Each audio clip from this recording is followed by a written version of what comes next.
देखो, बहुत बढ़िया बात मानस में बार बार कही गई कि मनुष्य का धर्म क्या है। धर्म के बारे में कहते हैं, परिहित सरिस धर्म नहीं भाई, पर पीड़ा सम नहीं अधमाई। परोपकार जैसा धर्म नहीं।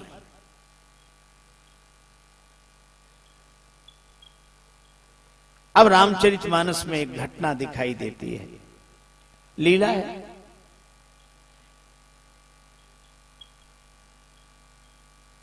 श्री जानकी जी के सामने रावण आया, लक्ष्मण जी रेखा खींच कर गए हैं। श्री सीता जी सोचती हैं कि मुझे रेखा के बाहर नहीं निकलना चाहिए। लक्ष्मण जी कह गए हैं, राक्षस घूमते रहते हैं। तब तक रावण यति वेश में याचना करता है भिक्षा की। श्री सीता जी सोचती हैं कि अगर मैं रेखा के बाहर नहीं निकलूंगी तो यह साधु भूखा चला जाएगा, और यह भूखा ही नहीं जाएगा, इस कुल का धर्म चला जाएगा। क्योंकि हमारे कुल का धर्म है, मंगन लहाई न जिनके नाही, मांगने वाले जहां मना सुनकर नहीं जाते। अगर मैं रेखा के बाहर नहीं निकलूंगी तो धर्म चला जाएगा, और रेखा के बाहर निकलती हूं तो कोई संकट आ सकता है। तो क्या संकट के डर से हम धर्म का पालन बंद कर दें? आजकल बहुत से लोग मिलते हैं। एक सज्जन हमें मिले, कहने लगे पहले हम भी बहुत धर्म करते थे, बहुत पुण्य करते थे, अच्छे अच्छे काम करते थे, लेकिन अब हमने सब बंद कर दिए। तो हमने पूछा क्यों बंद कर दिए? बोले हमें कई बार धोखा हुआ। तो दूसरा क्या कहता उसका साथी, बड़ा अच्छा किया, ऐसे ही करना चाहिए। आजकल किसी का कोई ठिकाना नहीं। हमने उन सज्जन से कहा कि आप भोजन करते? बोले हाँ करते हैं। हमने कहा पेट कितनी बार खराब हुआ? तो बोले कई बार हुआ। हमने कहा फिर भोजन बंद कर दिया? विचार तो करो। व्यापार करने में कितनी बार घाटा हुआ, तो क्या व्यापार बंद कर दिया? आज लोग बड़े अजीब हैं। किसी से कहो कि भाई भगवान का भजन करो, तो तुरंत भजन नहीं शुरू करेगा। क्या कहेगा? भजन करो। क्या फायदा? अरे भाई भगवान की कथा सुनो। क्या फायदा? प्रेम से रहो। क्या फायदा? एक आदमी ऐसे ही करता था बार बार, क्या फायदा? क्या हम परेशान हो गए। हम जो कहें उसकी तुरंत बाद कहे क्या फायदा। तो हमने कहा तुम बीड़ी पीते हो? बोले हाँ पीते। हमने कहा क्या फायदा? तंबाकू खाते? बोले हाँ खाते। हमने क्या फायदा? बोले इसका मतलब, हमने कहा इतनी चीजें बिना फायदे की सोचे करते हो, एक भगवान का नाम ही मिला है जो फायदे की सोचे बिना नहीं ले सकते। क्या फायदा? क्या फायदा? और हमें लगता है कि ये फायदे की बात सोच सोच कर भगवान नाम को छोड़ देने से क्या फायदा।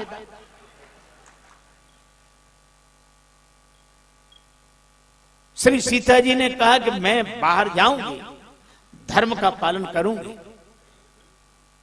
अब देखो कितनी विचित्रता है। उन्होंने धर्म का पालन किया, वे रेखा के बाहर निकली। श्री तुलसीदास जी महाराज कहते तब रावण निज रूप दिखावा।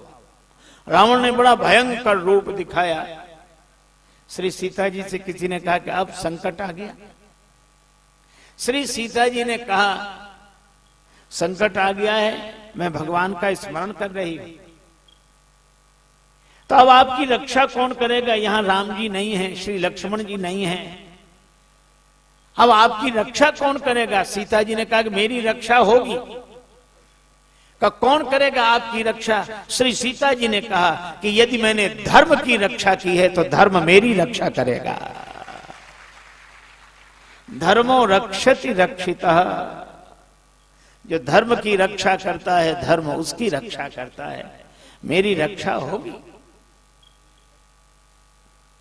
अच्छा फिर एक बात और है, मुझे तो कभी कभी लगता है, बहुत से लोग तो कहते हैं कि श्री सीता जी ने यह गलत किया, लीला ही सही पर नहीं होना चाहिए, रेखा के बाहर नहीं निकलना चाहिए ये। पर मैं आपसे कहूं कि श्री सीता माता ने बड़ी कृपा की जो रेखा के बाहर निकली। तो इसमें महिमा क्या है? महिमा यह है कि अगर सीता जी रेखा के बाहर न निकलती तो रावण का असली स्वरूप कैसे समाज के सामने आता। तो स्वयं को संकट में डालकर समाज को संकट से बचा लिया। यह जानकी माता की महिमा है। अब एक बात देखो, श्री सीता जी के पास कोई साधन नहीं है और रावण के पास साधन है, रथ है, भौतिक बल है। लेकिन अंतर आप देखें, जिसके पास साधन है वो भयभीत है और जिसके जीवन में साधना है वो निर्भय है। रावण रथ भी चलाता है तो भय रथ हाँ कि न जाए, और श्री सीता जी आए गए प्रभु रहु खल ठाड़ा, भगवान का स्मरण करती हैं। अच्छा, संकट के समय क्या करना चाहिए? राम राम राम। दुख के समय राम नाम स्मरण करने से दुख मिटाने वाले परमात्मा की याद आती है और सुख में राम नाम स्मरण करने से सुख देने वाले भगवान की याद आती है। श्री सीता जी राम राम राम राम राम कर रही हैं। अब आप देखो, यहां जितने लोग थे कोई सहायता के लिए नहीं आया। ऋषि मुनि नहीं आए, देवता नहीं आए, अरे जिन पर रक्षा का भार सौंपा था वो भी नहीं आए। कई बार ये प्रश्न उठता है, क्यों नहीं कोई भी आते, क्यों नहीं कोई भी आते, क्यों नहीं कोई भी आते, क्यों नहीं कोई भी आते। सुनकर करुणा क्रंदन माँ का, सुनकर करुणा क्रंदन माँ का, बैठ बधिर क्यों जाते, क्यों नहीं कोई भी आते, क्यों नहीं कोई भी आते, क्यों नहीं कोई भी आते। क्या कारण है कोई सहायता के लिए नहीं आ रहा? प्रभु ने वास किया था जब से, प्रभु ने वास किया था जब से, विगत त्रास मुनि हुए थे तब से।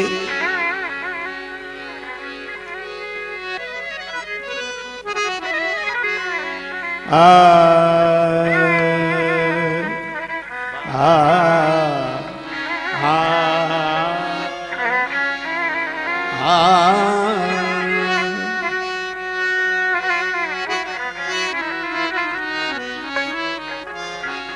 जब ते राम कीन तह बासा, सुखी भये मुनि बीती त्रासा। प्रभु ने वास किया था जब से, विगत त्रास मुनि हुए थे तब से।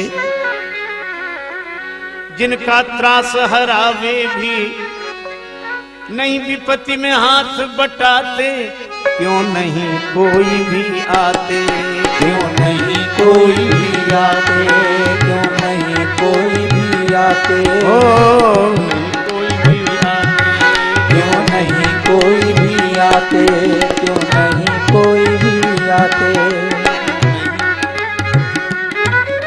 श्री लक्ष्मण जी जब वन में गए तो वन दिश देव सौंप सब काहू, गए जहां रावण ससिराहू।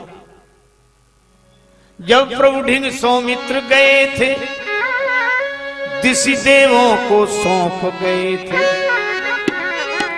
जिन पर रक्षा भार था वे भी नहीं कर्तव्य निभाते, क्यों नहीं कोई भी आते, क्यों नहीं कोई भी आते, क्यों नहीं कोई भी आते, क्यों नहीं कोई भी आते, क्यों नहीं कोई भी आते। अच्छा, जो सहयोग के लिए नहीं आ रहे हैं, क्या इनमें किसी को धर्म का ज्ञान नहीं था? भारत तो धर्म प्रधान देश है, धर्म प्राण देश है। उत्तर केवल इनके नहीं आने का कारण केवल एक, यूं तो सभी धर्म की बात बताते, स्वयं समझते और समझाते। धर्म के बारे में अनेक लोग उपदेश देंगे, अनेक लोग जानेंगे, किंतु धर्म पर प्राण गंवाने बिरले जन ही जाते। क्यों नहीं कोई भी आते, क्यों नहीं कोई भी आते, क्यों नहीं कोई भी आते, क्यों नहीं कोई भी आते। मुर्दे का स्वांग सरल है, निर्वाह कठिन।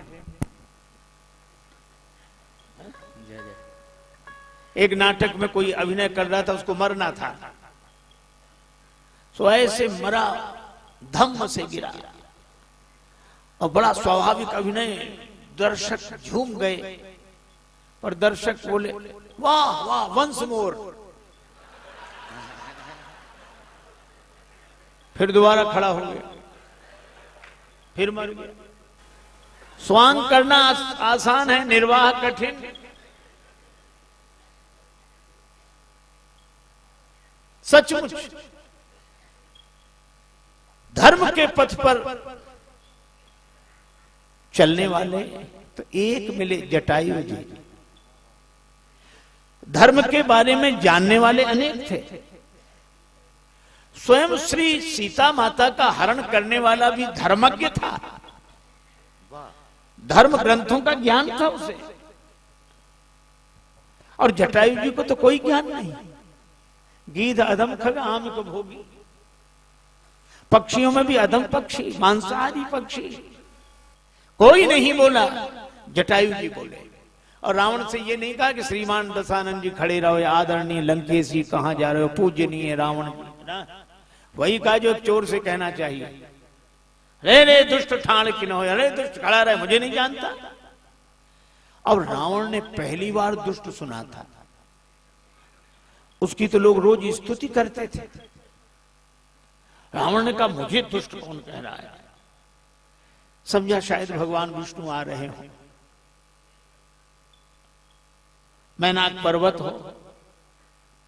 लेकिन जब जटायु जी पास, अरे ये जटायु मम कर तीरथ छाणी देहा। अच्छा, जटायु जी ने ऐसे नहीं कि ऐसे ही कह दिया हो, पास जाके समझौता कर लिया हो। कई बार लोग कह देते हैं, फिर नजदीक आके कहते हैं देखो बुरा मत मानना, वो तो 10 लोगों को देखकर कह दिया था। लेकिन अब आप तो स्वयं समझदार हैं, आपकी छवि धूमिल होती है। जरा ये नहीं, जटायु जी ने वही कहा जो कहना चाहिए, और जटायु जी ने वही किया जो कर देना चाहिए। अब जटायु जी के पास तो कोई शस्त्र भी नहीं है, लेकिन मुझे लगता है कि रावण के पास साधन है और जटायु जी के पास धर्म की साधना है।